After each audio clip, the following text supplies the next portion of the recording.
আগে যে দাদার বিয়ের পার্ট 1, 2, 3 ভিডিওটা আপলোড করেছিলাম, তোমরা সবাই মিলে অনেকটাই ভালোবাসা দিয়েছো, তাদেরকে অসংখ্য ধন্যবাদ। আর কেমন লেগেছে অবশ্যই কমেন্ট করে জানিও। তো আজকে পার্ট 4, ফাইনালি দাদার আজকে বিয়ে পুরো শেষ। এটাই লাস্ট পার্ট যেটা তোমাদের সাথে আজকে শেয়ার করব। তো দাদা রেডি হয়ে গেছে, আর এখানে মা যা যা নিয়ম আছে সবটাই। হ্যালো ফ্রেন্ডস, সবাই কেমন আছো? আশা করছি সবাই খুব ভালোই আছো। তো আমি পূজা, আর একটা নতুন ব্লগে তোমাদের অনেক অনেক স্বাগত। আর বিয়ের দিন যে এই নিয়মটা হয় সেটাই আমার ভালো লাগে না। আমার বিয়ের সময় আমাকে না খাইয়ে রেখেছে, দাদার বিয়ে তো দাদাকে না খাইয়ে রেখেছে। তো সারা দিন না খাওয়া, এখন জাস্ট দুধ খেলো, দুধ খেয়েই যেতে হয় বিয়ে করতে। বাবা তুমি কোথায় যাচ্ছ? বাবা তুমি কোথায় যাচ্ছ? আমার জন্য লক্ষ্মী আনবে। হ্যাঁ আচ্ছা ঠিক আছে, ঠিক আছে।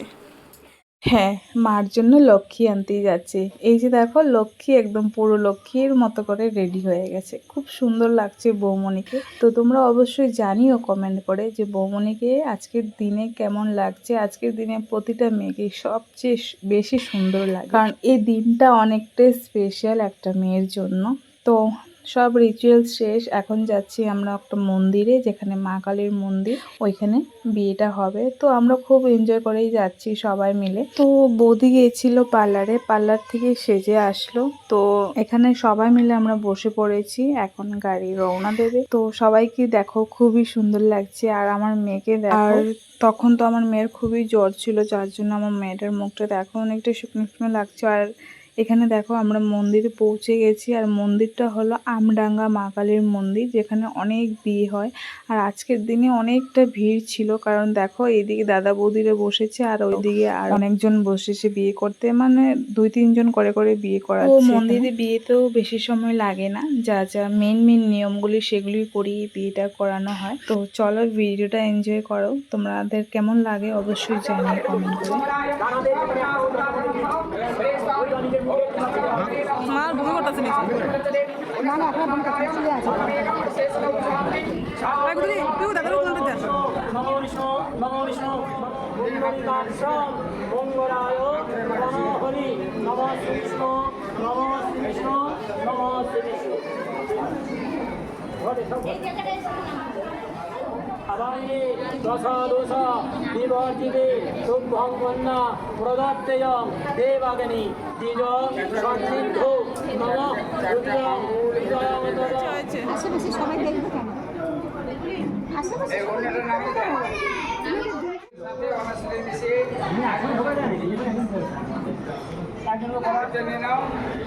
তুমি পড়াও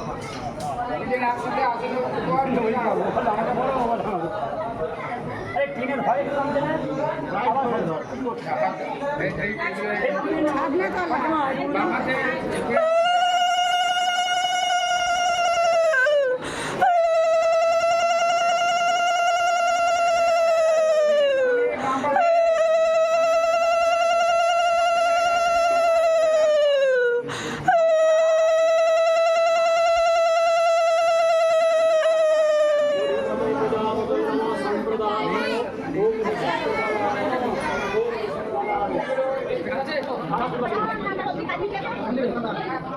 তো শুরু হলো আজ থেকে 7 জন্মের পর, মানে 7টা জন্ম ওদেরকে একসাথে থাকতে হবে। এই মুহূর্তটা জীবনের সবচেয়ে সুন্দর মুহূর্তগুলোর মধ্যে একটি।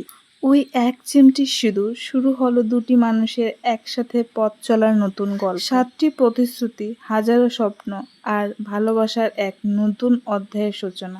আজ এই এক চিমটি সিঁদুর শুধু একটি রীতি নয়, দুটি হৃদয়ের আজীবনের বন্ধনের প্রতীক। তাদের নতুন জীবনের জন্য রইল অনেক অনেক ভালোবাসা আর শুভকামনা। ভালোবাসার রঙে রাঙানো এই শুভক্ষণে সিঁদুরের লাল আভায় বাঁধা পড়ল দুটি প্রাণ। আজ থেকে সুখে দুঃখে, হাসি কান্না সব একসাথে। এই লাল সিঁদুর শুধু একটি রীতি নয়, এটি একে অপরের প্রতি ভালোবাসা, দায়িত্ব, সম্মান আর সারা জীবন একসাথে থাকার বন্ধন। দাদা বৌদির নতুন জীবনের জন্য রইল অনেক অনেক ভালোবাসা, শুভকামনা।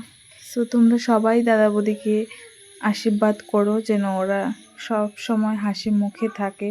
তো এদিকে বিবাহ পুরো সম্পূর্ণ হয়ে গেল। মন্দিরের বিয়ে তো জানোই বেশি সময় লাগে না, ওই 8 ঘন্টার ব্যাপার, তারপরেই সম্পূর্ণ হয়ে যায়। তো দাদা বৌদির বিয়েটাও পুরো সম্পূর্ণ হয়ে গেল, সুন্দরভাবেই হলো। তো দেখো খুবই সুন্দর লাগছে, মিষ্টি লাগছে তাদের দুজনকে। তো এখানে মার আশীর্বাদ নিয়ে নিচ্ছে, তো সবার আগে মার কাছে গেল, মার আশীর্বাদ নিয়ে নিল। দিনটা ছিল 13 মে, সেদিনকা অনেকটা বিয়ে হচ্ছিল। এই যে দেখো মানে একটার পর একটা মানে একটু দেরি করা যাবে না। তো বিয়ে কমপ্লিট হয়ে যাওয়ার পর সবাই এখানে মিষ্টি মুখ করে নিচ্ছে। আর এইদিকে আমার মার শরীরটা হঠাৎ করে খারাপ হয়ে গেছিল, ভালোই আসছিল, কিন্তু আমার মা যেহেতু জার্নি করতে পারে না, যার জন্য খুবটাই ক্লান্ত হয়ে গেছে আর শরীরটাও খারাপ লাগছিল। কারণ অনেক দিন ধরে তো অনেকটা নিয়ম করছিল, যার জন্য মা আর নিতে পারছিল না। ওর জন্য মার মন্দিরের নিচে একটা রুম ছিল, ওইখানে রুমে মা শুয়েছিল। তো আমরা সবাই এদিকে দাদা বৌদির বিয়ে কমপ্লিট করানোর পর দাদা বৌদিরা চলে গেছিল মন্দিরে। তো ওইখানে অনেক ঠাকুরের মন্দির ছিল, যেমন রাধাকৃষ্ণ, তারপর দিকে শিব ঠাকুর আর মা দুর্গা, অনেক ঠাকুরের মন্দির ছিল, যার জন্য সব মন্দিরে গিয়ে গিয়ে দাদা বৌদিরা প্রণাম করে নিল।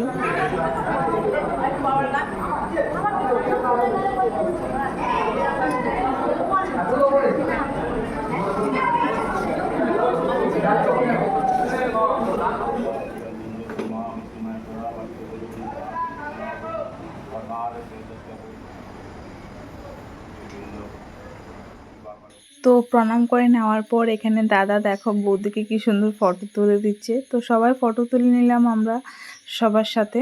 তো ফটো তোলা শেষ হয়ে যাওয়ার পর আমরা রওনা দিলাম বাড়ির উদ্দেশ্যে। তো আমরা প্রথমে ডিসাইড করেছিলাম আমরা সবাই গিয়ে একটা রেস্টুরেন্টে ভালো ডিনারটা করব, কিন্তু এখানে যেহেতু মার শরীরটা খারাপ লাগছিল আর কাকি গেছিল, কাকির শরীরটাও খারাপ লাগছিল। তো এই খারাপ লাগার জন্য সবাই বলছিল থাক পার্সেল করিয়ে নাও। তো পার্সেল করিয়ে নেওয়ার পর আমরা ঘরে গিয়েই খাবো। তো যার জন্য আর রেস্টুরেন্টে যাওয়া হলো না। আর এখন অনেকটা রাত হয়ে গেছিলো, প্রায় 9:30, প্রায় ওই 10:45। আর আমার মাকে দেখো পুরো রাস্তা বমি করে করে আসছে। আর সবাই এখানে এনজয় করছে, কিন্তু আমার মা এখানে শুয়ে আছে। তো আমরা সবাই খুব এনজয় করেছি, সবাই খুব নেচেছি দাদার বিয়েতে। তো দেখো খুব ডান্স করে আসছে, মানে গানটা দিতে পারবো না, জানাই তো সবাই কপিরাইট চলে আসবে, যার জন্য গানটা দিতে পারলাম না। তো এখানে আমরা ডান্স করে করে আসলাম আর মিষ্টি নিয়ে নিচ্ছি, যে আমরা কিছু খেতে পারবো না কিন্তু মিষ্টিটা নিয়ে নেব। তো মিষ্টি নিয়ে এসেছি, সাথে করে বিরিয়ানিও নিয়ে এসেছিলাম। তো এখন দেখো ঘরে আসার পরেও ডান্স মানে শেষ হচ্ছে না, এখানে অনেকটা নিয়ম রয়েছিল, নিয়মটাও করে নিয়েছি আর দেখাচ্ছি তোমাদের। আর এখানে দেখো কি ডান্স শুরু হয়েছে মানে যেহেতু শালি জিজুর সাথে ডান্স করছে। এখানে গানটা খুব সুন্দর ছিল, যার জন্য মানে গানটা বন্ধ করতে হলো আমার। আর এখানে দেখো শালির সাথে কি করছে দাদা, মানে যদি বৌদি দেখতে পায় তাহলে কি হবে। তো ভাবলাম বৌদি রাগ করবে, কিন্তু বৌদি রাগ করেনি, একটু বৌদি দিচ্ছিল ওর মাথার উপরে।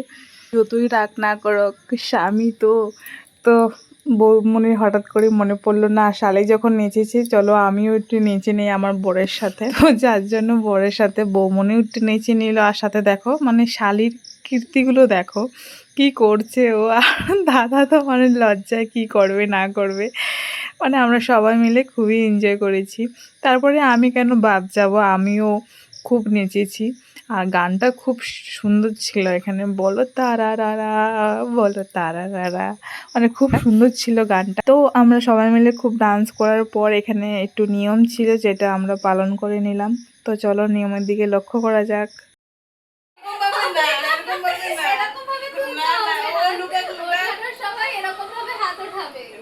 দেখি দেখা যাচ্ছে না জয় দিদি, দেখা যাচ্ছে না, দেখা যাচ্ছে না।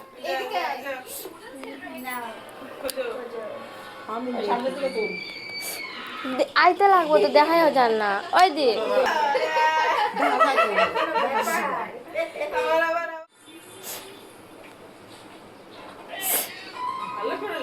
মাটি এখানে লুকানো, যেখানেই লুকাবে উপর হলে কোথাও একটা ঢুকিয়ে দেওয়া যায়, তখন গিয়ে খুঁজে দেখতে জায়গা। এটাই হাত খোলো, হাত খোলো, হাত খোলাই তো।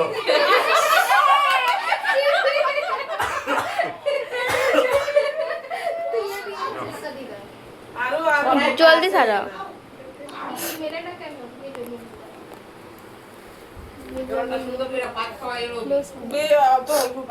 এই তো মিলছে। দারুণ। ও ঘুরবে এ পেছনে আবার একা একা ঘুরে যাচ্ছে, এ আস্তে আস্তে গিয়ে জোর লাগাচ্ছে। তো এখন যা নিয়মটা হচ্ছে সেটা হবে, দাদা চাল ফেলবে আর সেটাকে বৌদিকে সুন্দর করে গুছিয়ে তুলতে হবে। তো দাদা 3বার করবে, আবার বৌদি 3বার করবে। বৌদি 3বার চাল ফেলবে, দাদাকে গুছিয়ে তুলতে হবে। তো এইভাবেই তো সংসার চলবে বলো। দাদা যেভাবে এলোমেলো করবে বৌদি এটাকে গুটিয়ে রাখবে, আবার বৌদি এলোমেলো করলে আবার দাদা গুটিয়ে রাখবে। তো এই নিয়মগুলি কার কার আছে অবশ্যই জানিও কমেন্ট করে। চলো ভিডিওটা এইটুকুনি রাখি, আর কিছু ফটো তোমাদের সাথে শেয়ার করি। এটা হলো আশীর্বাদের, দাদা আর বৌদি যখন আশীর্বাদ হয়েছিল তখনকার ফটো। তো ফটোগুলো আমি রেখে দিলাম এখানে ভিডিওতে সেভ করে, ভবিষ্যতে অবশ্যই দেখতে পারবে, এরাও দেখতে পারবে, আর এদের যখন ছেলে মেয়ে হবে তারাও দেখতে পারবে। তো এটা ছিল আশীর্বাদের কিছু ফটো, যেখানে আমি, মা, দাদা সবাই ছিলাম। তারপরে হলো গঙ্গাবরণ, তারপরে গায়ে হলুদ, এইসব কিছুর ফটো আমি রেখে দিলাম এখানে সেভ করে, যেটা ভবিষ্যতে অবশ্যই আমরা দেখতে পারবো। তো তোমাদের ভিডিওটা কেমন লাগলো অবশ্যই কমেন্ট করে জানিও। তো চলো ফাইনালি আমি দাদার সব ভিডিও ক্লিপই তোমাদের সাথে শেয়ার করলাম, আর যা যা রিচুয়ালস তোমাদের সাথে ম্যাচ হয় অবশ্যই জানিও, আর আমাকে কেমন লাগছে অবশ্যই সেটা জানিও কমেন্ট করে। তো দেখো আমাদের সবাইকেই সুন্দর লাগছিল, এখানে সবার সাথে ফটো তুলেছি। তো চলো তোমাদের যদি ভিডিওটা ভালো লাগে অবশ্যই আমার চ্যানেলটাকে সাবস্ক্রাইব করে দিও। টাটা।